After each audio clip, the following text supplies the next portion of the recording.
Krásné odpoledne, přátelé a kamarádi, zdraví vás Radek z Radkova sadu. Díky za podporu na kanále herohero.co/Botur, kam vás srdečně zvu. A máme ošetření slivoní, část druhá, respektive druhé ošetření. Když se podíváme na jenom takový záběr bohatostí hrušek, tak vidíte, že hrušky nám ještě kvetou v plné síle. Pokusím se detailní záběr na ty květy. Je to nádhera, všimněte si těch růžových středů, prostě těch pilových zrnek a tak dále. A dovolím si poznámku, že hruška je nejméně atraktivní strom pro včely. Kdyby jsme ty včely neměli, tak bude zhruba 3 až 5 % květů na hrušce. A tady vidíte ten nektar, jak se nám krásně třpití. To jsem trošičku odbočil, každopádně začínám tady odrůdou Top Taste. Vidíte, jsou to takové ty čarapáky, to jsme si vysvětlovali, že bohužel je to asi nějaká vada genetická, nebo prostě to je jedno. Každopádně důležitý faktor je ten, že když zaklepu, tak vidíte, jak nám opadávají ty okvětní lístky. Je nutné v této fázi nezbytně ošetřit proti té pilace švestkové.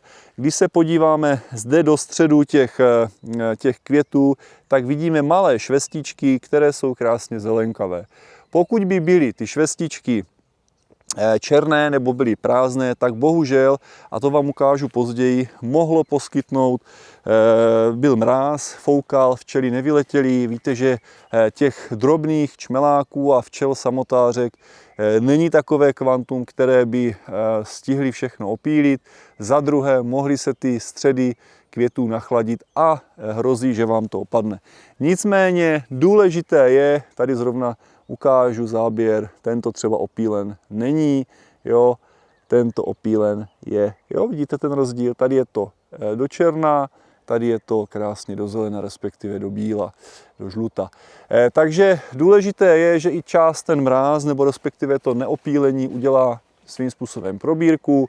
Začínám vlastně používat přípravek třeba Sanium System, Mospilan právě, abyste ochránili ty vaše plody na ošetření. Teď bych řekl, a teď bych chtěl zdůraznit, dost často se mě ptáte třeba na tu tmavku, podle mě teď v této fáze 2 mm až po fáze nechtu u malíčku, takže do této srovnání, vidíte, tady máte 2 mm, tady máte malíček, do této fáze se věnují ochraně proti právě tomu savému, žravému hmyzu, pilatkám nebo cokoliv jinému, protože nesmí dopustit naklást ty vajíčka do toho plůdku, potom by nám to samozřejmě spadlo, plody by nám se nevyvíjely a byly by špatné.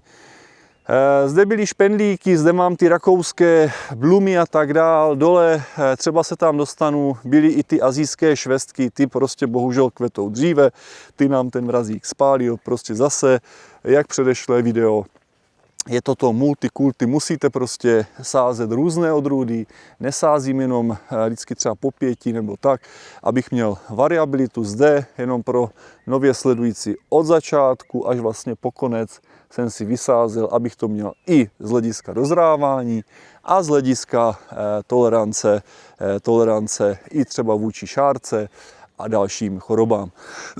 Jak jsou třeba čačánská rodná, gabrovská, jofela, zde mám třeba jojo, to už jsme si taky ukazovali, kdy vlastně to jsou ty odolnější švestky proti té šárce. Zde je třeba ukázka odrůdy Stanley, vidíte, že včelka v plném proudu tady už pracuje, takže mám samozřejmě radost, teď to stříkat nebudu, až nám začne opadávat ten lístek, tady nám to ještě drží.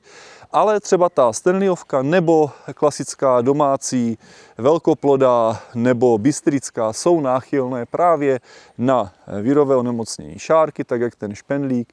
Proto je nutné používat i tu ochranu proti savému a žravému hmyzu. Nedávejte, prosím vás, ty lepidla nebo přímo na ty kmeny. Chce to na nějaký karton, nebo to natřít nějakou hlínou a teprve to omotat nějakou páskou, protože ten lep vám rozleptává tu kůru a poškozuje kolem dokola, což víme, že je opravdu nevratné poškození.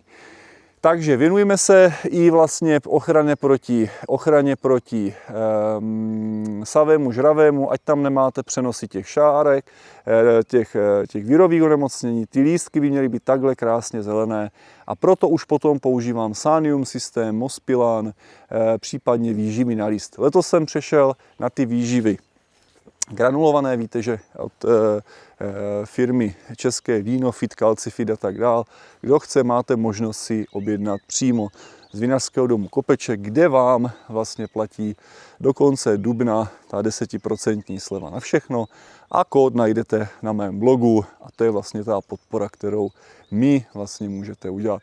Zde si všimněme těch durancí, jak jsem říkal, tady jsou ty středy prostě černé, takže počítám, myslím si, že to bylo tím, že fakt bylo zima, chladno a ty švestky prostě nic neopílilo. Tady si myslím, že mráz moc nezauřadoval, ale může se stát, že v horních částech nějaké trnky budou, takže i to je prostě příroda.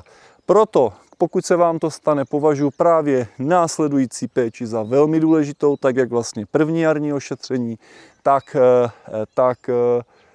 prostě potom květu.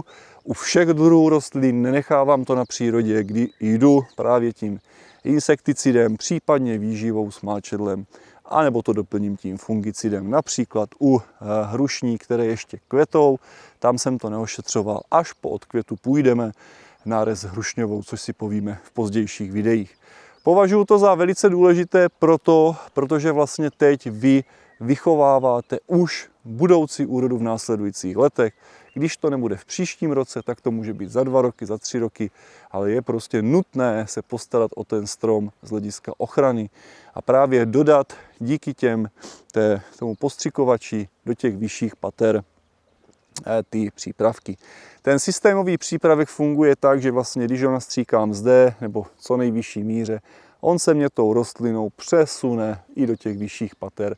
A právě proto, pokud máte nějakou prostě i touhu jít cestou prevence dopředu, bio, eko, nazvěme to jak chceme, tak můžeme jít i lepovými pásy, které vidíte zde, ale ve větším množství nebudete těch lepových pásů kupovat stovky, tisíce, ale budete třeba používat ty přípravky, které vám zvýší tu odolnost, tu prevenci a vlastně zajistíte si ty úrody, které vlastně chceme. Vidíte, to je úplně odlišný druh švestky a zde je plod, zde je plod, zde je plod, zde je plod. Takže proto mám rád i to namíchání v těch odrůdách. Což tady si můžeme projít ten duranciový sad. Vidíte, což je taková meka pro horňáky a zdravým kluky velké nad Veličkou a výš, kdy prostě opravdu i ta durancie nedá každý rok. Loni jsem měl méně, letos zase ukázka reality. V květu to promrzlo, takže možná něco zůstane, anebo toho bude minimum. No tak prostě není každý rok posvícení, ale o to se snažíme právě udržet tu vitalitu stromu a vlastně motivovat ten strom k těm přírůstkům, tak jak jsme si ukazovali, že to chci mít i v tom středu pěkně opuklé a ne vyholené. Další častý faktor, pokud byste se bojujete ještě s tím řezem, pokud to máte vysoké, daleko od toho kmenu, klidně to sraste, už jsem vám to ukazoval v předcházejících videích, kdy právě teď, pokud to máte bez plodu, nebo teď už ta míza proudí do těch peckovin všeobecně, můžete si dovolit řezat. Pořád můžete řezat, pořád můžete upravovat, nenechte to rozlámat prostě dál a dál. Tím, že vlastně teď to nebude mít třeba tu násadu plodu, bude to mít ten bujnější růst, budeme pěstovat ty budoucí jednoleté výhony pupeny na výhony plodové, což samozřejmě chceme. No a samozřejmě vidíte, že nám ještě něco dokvétá. Takže zase se vracíme k tomu, že vždycky je potřeba to multikulti. Vzadu máte možnost vidět tu třešeň, která je hnědá, po levé straně jsou ty asijské švestky, ty blumy, které prostě zasáhly ten mrazík, takže jsou hnědé. Ty květy, to je vlastně to spálení. Zde to máte třeba na té třešní ukázku taky, že je lehce, ale viděl jsem, jak i Mirek Sedláček, zdravím kolegu včelaře, do Bučovic ukazoval v předcházejících videích, když ty stromy byly tmavé, tak je prostě potřeba zase nastartovat vegetační způsob. Jedna věc je vyhnojení do země, to je věc dlouhodobá a pomalá. Druhá věc je právě ta výživa na list, která vám umožní tu rychlou regeneraci a lepší vitalitu na další sezónu. Takže já od této doby, tak jak jsem říkal v předchozím videu, budu používat vlastně výživu na list, protože je nutné už tou výživou dostat ty minerální látky, vitamíny a tak dále do stopové prvky, abych to řekl správně, do rostliny a díky té listové ploše potom dojde k velice rychlé regeneraci.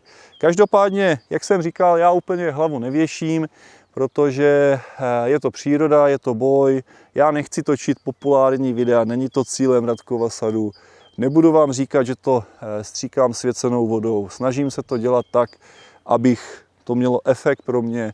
Všeobecně se mě ptáte, proč, pro rodinu, pro přátele, pro vás zákazníky, kteří třeba chodíte ke mně na nákupy do vinotéky, tak vám chci nabídnout tak ovoce, které konzumuju já sám, dávám to svým dětem bez jakýchkoliv předsudků a vím, že když dodržíte nějaké ty postupy ochranné lhůty a doby, tak je to víceméně bezpečné. Přátelé, takže to je taková jenom ukázka druhého videa, co aktuálně nutné v těch peckovinách řeším. No samozřejmě na jabloně, ty nám teprve začínají kvést, tam se uvidíme v pozdější fázi. Hrušky jste viděli, že nám kvetou, ale nezoufejte, prostě příroda jde dál. Užívejte krásných měsíců, čeká nás jaro, je v plném proudu, léto. Běžte si vyvětrat, vyrelaxovat hlavu a běžte s chutí do toho a budujme další ovocné sady, případně rozchovávejme včely.